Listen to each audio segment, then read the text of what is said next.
Hello and welcome.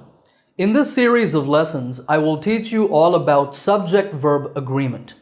We'll start with the basics in this lesson, and in the following lessons, we'll discuss more advanced topics such as quantity expressions, group or collective nouns, identifying subjects when there are interrupting phrases or clauses, etc. This first lesson will teach you how to make sentences with correct verb forms for different subjects and how to use the verb be, that is, am, is, are, was, and were. As always, at the end of the lesson, there is a final quiz to test your understanding. So if you're ready, let's get started.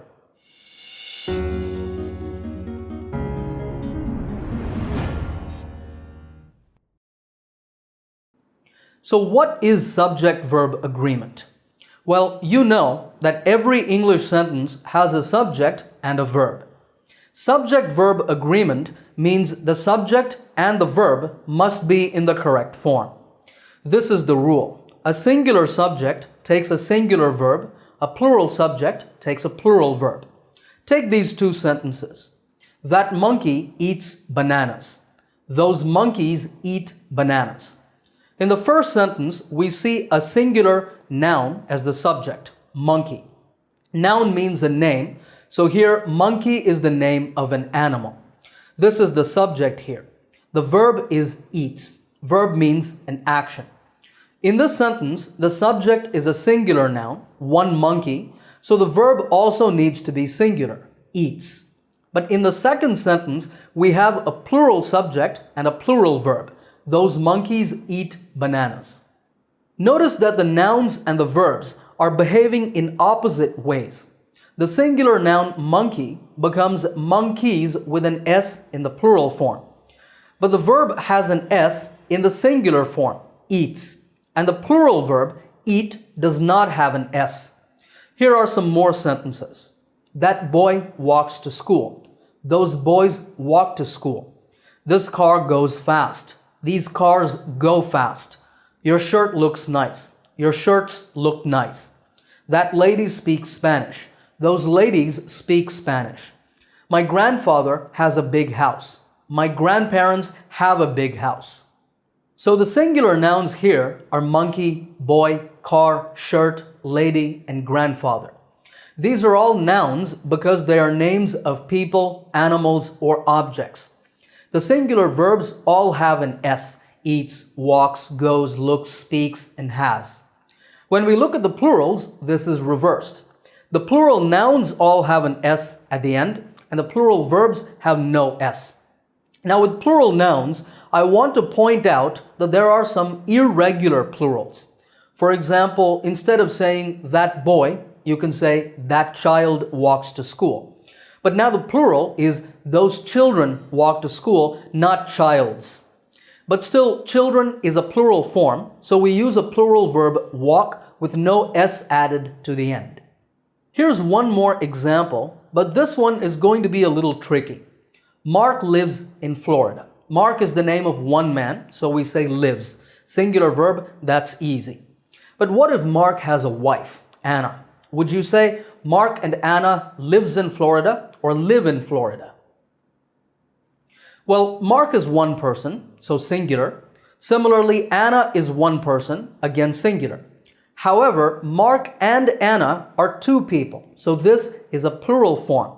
We need a plural verb. Remember that a plural verb does not take an S at the end. So Mark and Anna live in Florida. This type of subject connected by and is called a compound subject. There is another type of compound subject connected by or. Mark or Anna lives in Florida. Now notice that we have a singular verb, lives. This is because the conjunction or means that either Mark or Anna, one of those two, is in Florida, not both of them. So only one person lives in Florida. So the subject is considered singular and the verb is also in singular form. This type of compound subject connected by or is not that common, but it's still useful to keep this rule in mind. Alright, there are a lot of nouns in these sentences. But in natural speech and writing, we often use pronouns in the place of nouns to avoid repetition. For example, instead of that child, I can say he walks to school. And instead of those children, they walk to school. In the place of that lady, I can say she speaks Spanish. And for the plural, again, they speak Spanish. They here refers to those ladies. This car goes fast can be rewritten as it goes fast, and these cars becomes they go fast.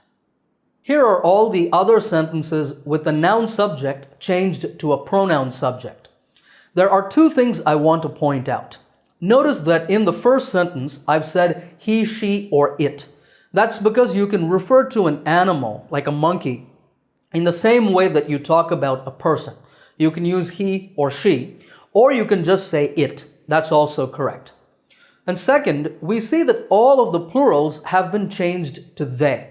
But in some cases, you can also have we. For example, if you're talking to the Spanish-speaking ladies, they can say, we speak Spanish. Similarly, if you're in a conversation with Mark and Anna, Mark might say, we live in Florida. We meaning the couple of Mark and Anna. The children can say, we walk to school. And if monkeys could talk, they'd tell you, we eat bananas. Here's a table that shows you this pattern. The first row has singular nouns and the singular pronouns he, she, and it. So the verbs are all in singular form with an S added to the end. In the second row, we see plural nouns along with the two plural pronouns, we and they. So the verbs are all in plural form without the S. Now you might have noticed that there are two important pronouns missing here, the pronouns I and you. Well, let me ask you, are I and you singular or plural? Where would you put them? Now, the pronoun I is always singular. I'm always just one person. You is usually singular because we usually focus on one person when speaking, but it can also be plural if you're talking to more than one person. Like through this video, I am teaching all of you. So I is a singular pronoun and you can be singular or plural. However, the rule in English is that with both I and you, we always use a plural verb. Don't ask me why. There's no real reason for this. It's just the rule. For example, I read the newspaper every morning. You make very good coffee. You might say that as a compliment if you go to somebody's house and you really like the coffee they give you.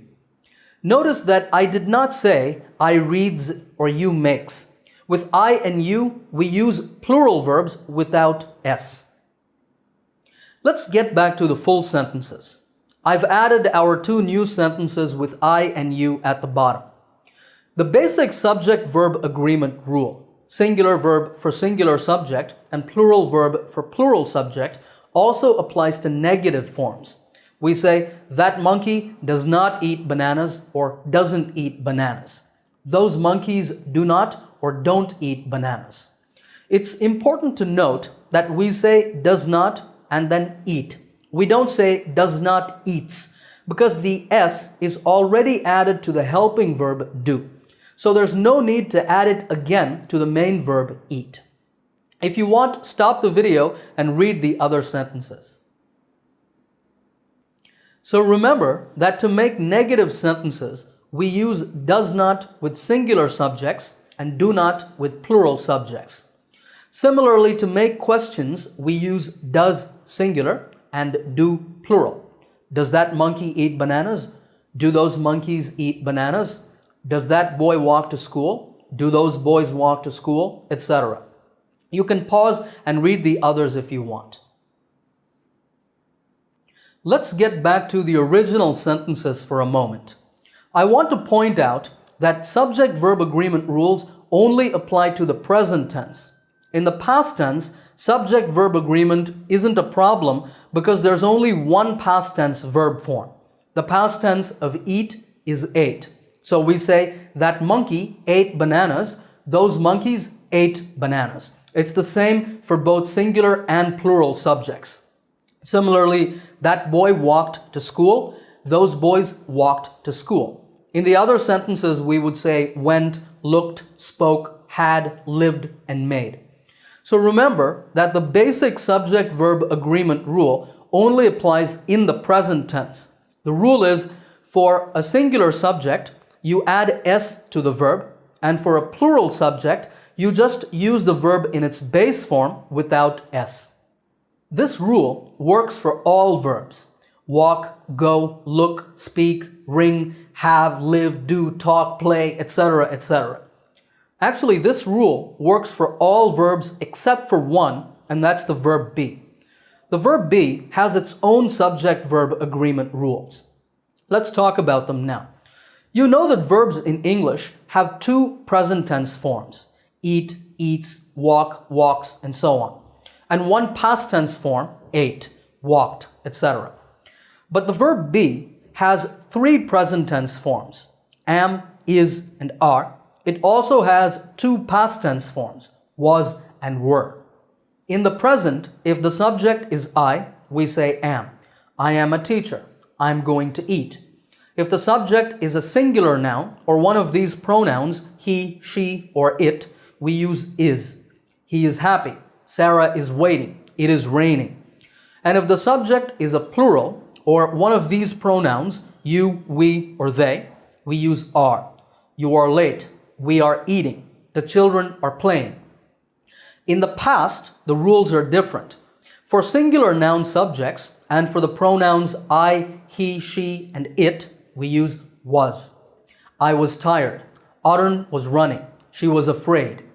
And for plural subjects and the pronouns you, we, and they, we use were. You were rude. We were traveling. The dogs were barking. You see that some of these sentences have continuous verbs: am going, is waiting, is raining, are playing, was running, were traveling, were barking. These are in the present or past continuous tenses, but the form of the verb be, am, is, are, was, and were, is what changes depending on the subject. If you memorize the simple rules in this table, you'll find that using the verb be correctly is really no trouble at all. All right, if you're ready, it's now time for our quiz. All right, you see that I have a few tables over on that side that show you all the rules for subject-verb agreement that we have discussed. The first table is for verbs in general, and the second two tables are for the verb be, first for present and then for the past tense. Now, I have a total of 17 sentences for us to practice with. We'll do a set of 5 first, and then we'll move on to the next set. All right, in each sentence, I want you to choose the correct verb form. So in each one, you see that there are 2 options at various places. I want you to choose the correct option in each case. Stop the video now, think about your answers, then play the video again and continue.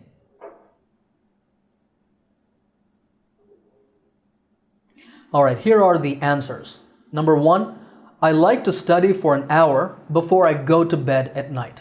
In both cases, we use the base form of the verb without an s because for the pronouns I, you, we, and they, we don't add s to the verb.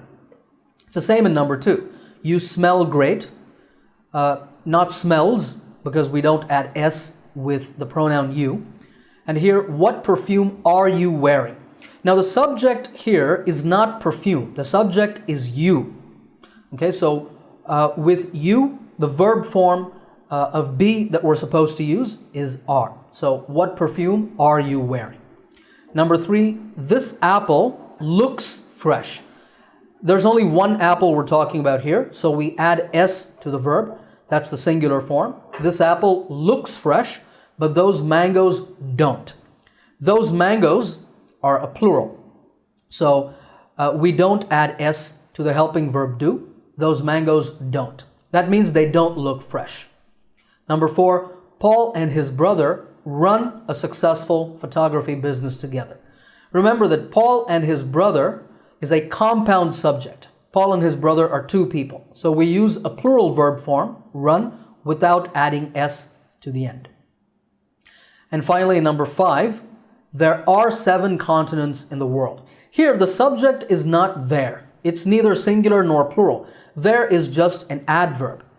The subject here is 7 continents. That's a plural. So there are 7 continents in the world.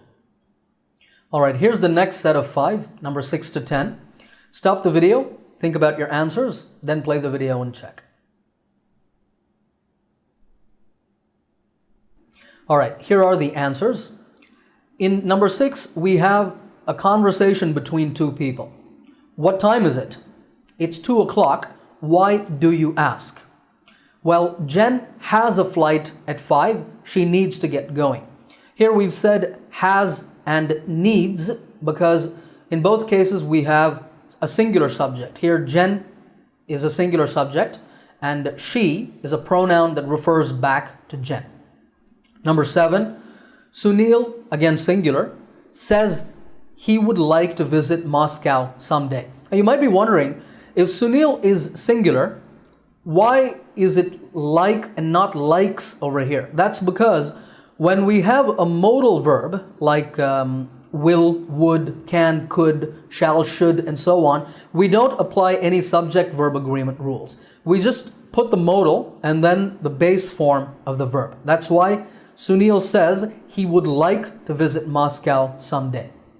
Number 8, you talk too fast for me. Could you slow down a little, please? Number 9, does Brenda drive to work? Again, Brenda is a singular noun, so we need to add S to the helping verb do. So we make it does, and then we make a question with that. Does Brenda drive to work? No, she doesn't. She takes the bus. Number 10, we wanted to go out and play because we were really bored.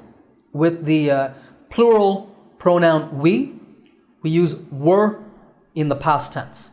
So we were really bored, but it was raining outside, so we just stayed inside. It is a singular subject, so it was raining outside. Okay, now we move on to sentences number 11 to 14. Okay, stop the video, do the exercise, and then check. Okay, in number 11, do all adverbs end in ly? Imagine a student asking that to his or her teacher. We say do because the subject here is all adverbs, plural. So do all adverbs end in ly? The teacher says, no, there are many adverbs that have other endings. So again, are and have because the subject is a plural. Number 12, my son, singular. My son goes to the gym every day after school. I'm glad he doesn't spend a lot of time playing video games like other kids. 13, Ashley, singular again. Ashley was elated. Elated means she was very happy. Ashley was elated when she found out her mom and dad were coming to visit. Mom and dad are 2 people. Again, we have a compound subject. Mom and dad were coming to visit. Okay, number 14, who are those people? I don't know. They look like executives or salespeople. I can't tell. All right, we move on to our last set of sentences, sentences number 15 to 17. These are slightly longer to challenge you. Go ahead and stop the video and do the exercise. Okay, number 15, what breed is your dog? He's a German Shepherd. What does he like to do? He loves going for walks, but he absolutely hates taking a bath. 16, Shalini teaches physics at a college. She enjoys teaching, but says, now up until this point, we've been dealing with Shalini, who is one person, so a singular subject, but here it gets a little complicated. But she says, the hours, plural, the hours are long, and the pay, singular, isn't very good. So she, singular again, is looking for a better paying job. Number 17, the report has revealed, the report is singular, the report has revealed that more than 2 million accounts, plural, have been affected because of the website's recently exposed security loophole. Now in this last sentence, you see 2 million accounts have been affected. This is in the passive voice. Now, as far as subject-verb agreement goes, it doesn't matter whether a sentence is in the active voice or the passive voice. You just look at the subject and you apply the correct verb form. All right, I hope you've enjoyed this lesson. Go ahead and watch part 2 of subject-verb agreement for more advanced topics. Let me know how many of these 17 sentences from the quiz you got right in the comments section below. As always, happy learning, and I'll see you in another lesson soon.